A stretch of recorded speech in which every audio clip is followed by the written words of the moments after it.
animals almost bend the rules of what we know nature is capable of. They are more spaceship than they are sea creature. I'm a marine biologist and I share all about the weirdest and most wonderful sea creatures, and today I am talking all about Siphonophores.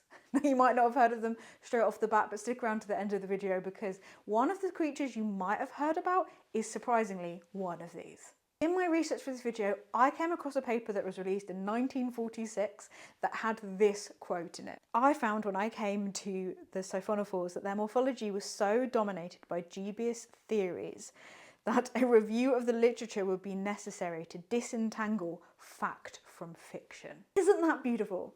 Isn't that amazing? That a species on planet Earth is so weird, as many of them are, that it really blurs the reality between what is possible.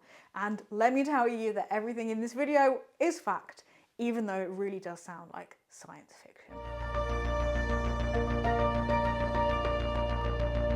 So what are Siphonophores? They're a type of cnidarian with a sneaky C in there, but they are in the sea, so fair enough. Other types of animals that are similarly related and in this group are anemones and corals and jellyfish. And a trait of cnidarians is that they are able to sting.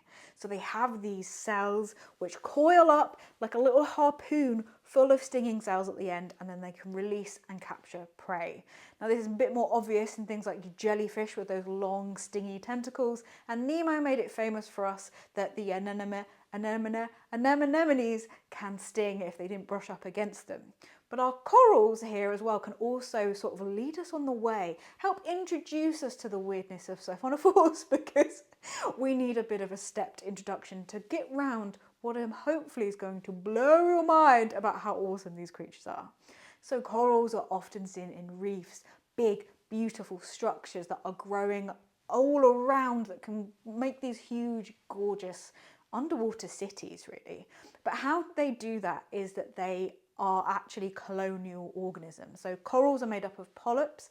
Each polyp is like a little square with some tentacles at the top, and then they make a calcium carbonate skeleton. And they reproduce asexually, which means that they just sort of clone themselves to create lots and lots of these polyps all together to make this big structure. They are genetically identical, there's just lots of them in a space, and they live what is termed as communally.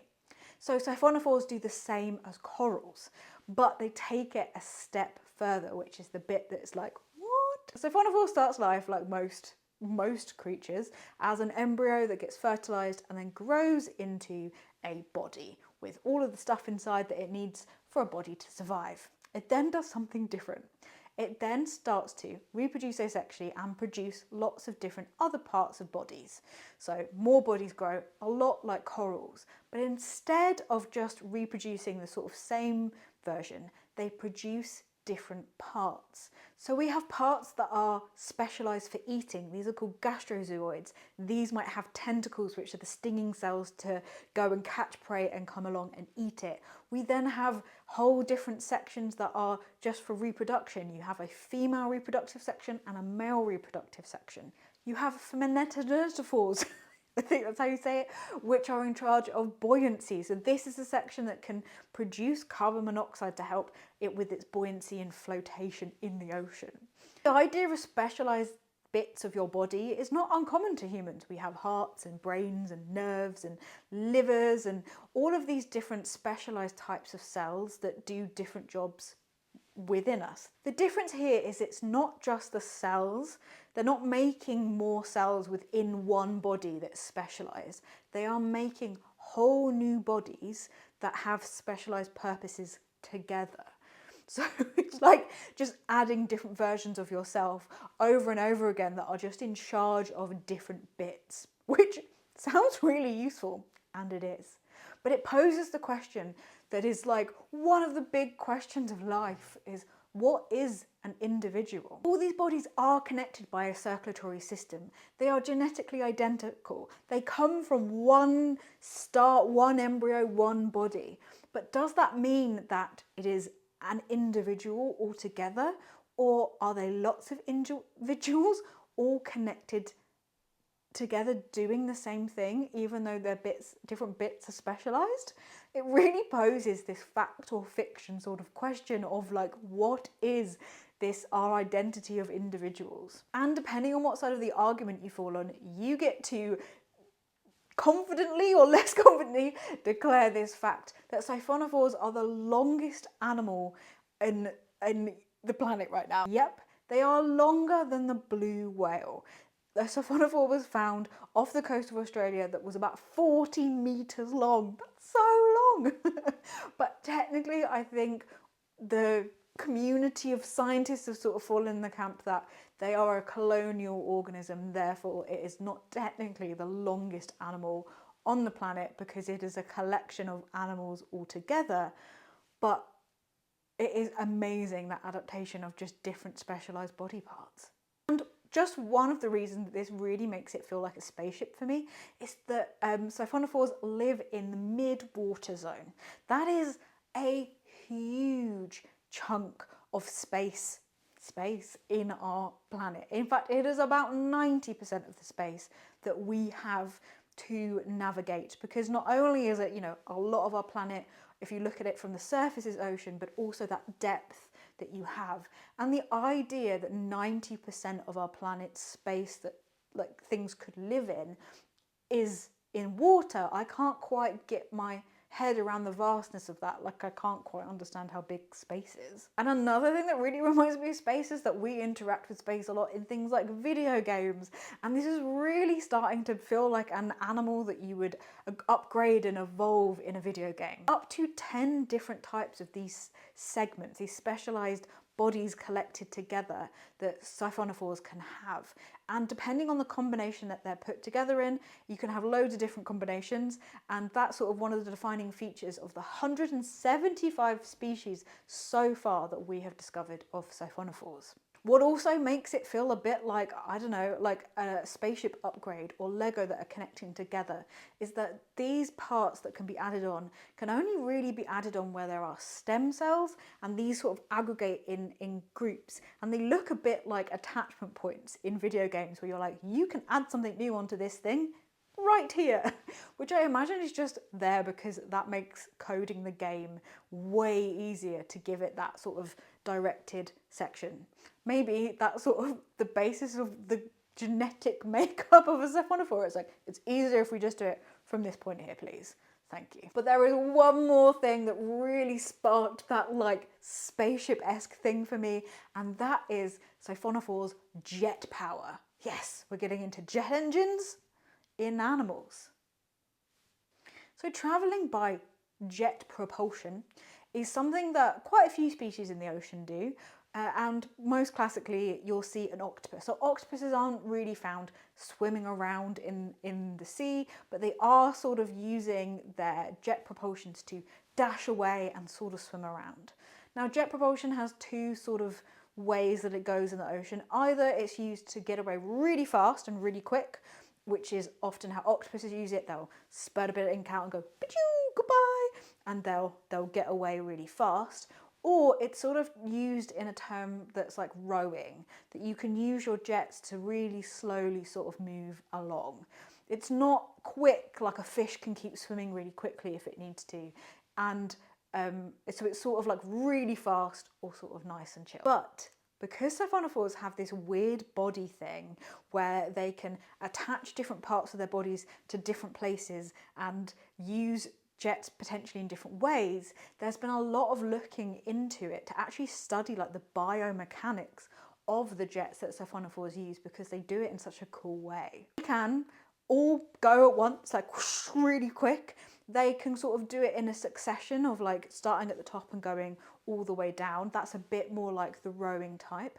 They can also just have siphonophores jets going in one section, or they can just have the jets going like individually. This means that, like it feels like in a spaceship, where a spaceship is flying around space and then coming into to sort of land really quickly, is that they have this amazing movement.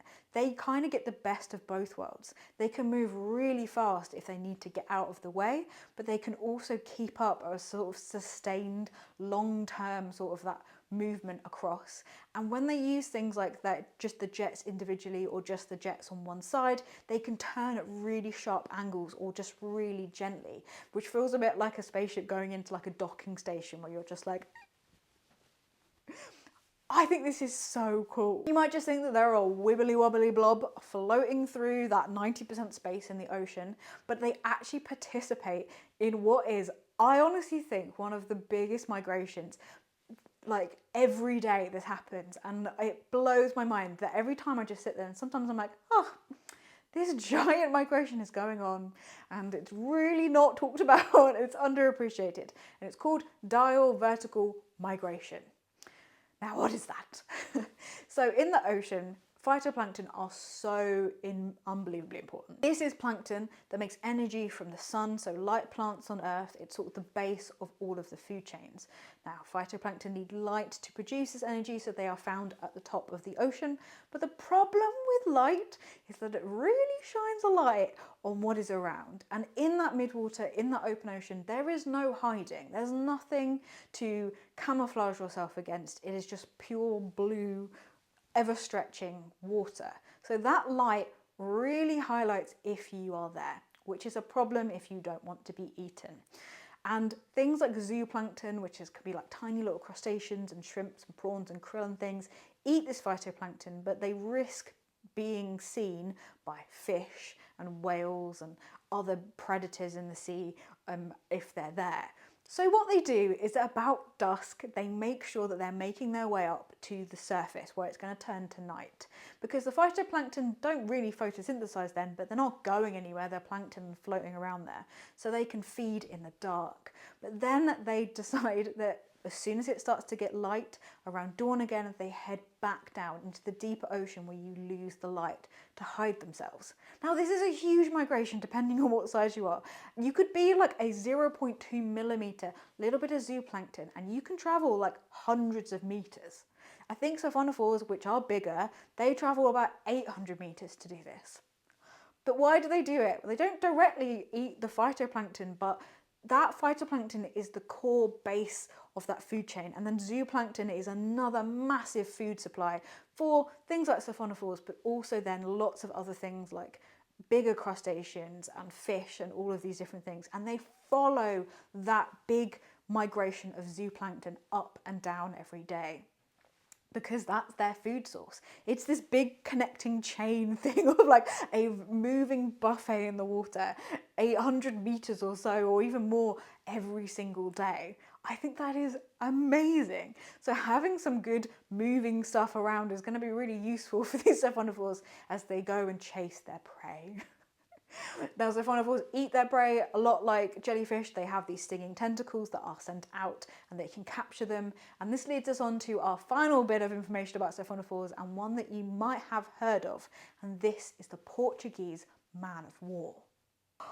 Such a dramatic name and such a beautiful, beautiful species. So a Portuguese man of war is actually a Siphonophore, not a jellyfish, which is often confused with. Closely related, but unlike jellyfish, we have lots of different bodies, lots of different clones of the organism all together to make that one animal looking thing. Back at the word I can't say again, that's pneumatophore, which is a gas-filled sort of bladder. We then have gastrozooids, which in this case doesn't actually have the tentacles that go and feed connected to them. They are just sort of in charge of the eating and the digesting of what gets caught, and they have a unique body part that is unique to the Portuguese man of war, which is specialised for that tentacle catchingness. And then the fourth body part, which is a gastrodendron, which helps with their reproduction. The reason you might have heard of a Portuguese man of war over other types of Siphonophores, it is that it's termed a neutron. This means it is a creature that lives at the surface of the water. This beautiful creature has this gas bladder at the top, which it uses to catch onto the wind, and that is how it is transported around the oceans. Actually, cool fact, they are both right or left-handed with this. So the way that it works is that the sail is sort of at an angle, and it's either this way or that way, and that means that it catches the wind. Now, this is an evolutionary trick to help the survival of lots of the species, because if you get caught up in a wind that is going to take you to shore and wash you up on a beach, The hope is that only 50%, all of the, say, the right-handed Portuguese man-of-wars will go to the beach, and the other ones, because of the change of the sail direction, will go the other way, and not everything will be lost sort of at once. Also, we'll hear about them because they are very, very painful and sort of poisonous and venomous. They have tentacles that can go up to 30 meters long. A lot of the time, the effects of the sting are things like just extreme pain and getting that sort of raised welt, but you can have allergic reactions to it, and very, very rarely it can cause sort of death. So it is something that is advertised to be like try and avoid swimming into the 30-meter long tentacles wherever they are, but it's fine, it's all good, the ocean rocks anyway. Isn't nature amazing? I honestly cannot just get enough of learning about the weird sea creatures in our oceans. Let's get some love for the Siphonophore down in the comments below, and let me know if you want me to talk about a different species in the future. You can also head over to my Patreon to help support me and my channel, and give your suggestions of what you want to see me just like chat about next. Oh my goodness, the weirder the better. Thank you everyone for watching, and if you haven't already, please click that subscribe button, because like every YouTuber always says, it really helps. I will see you next week with another video. Bye everyone.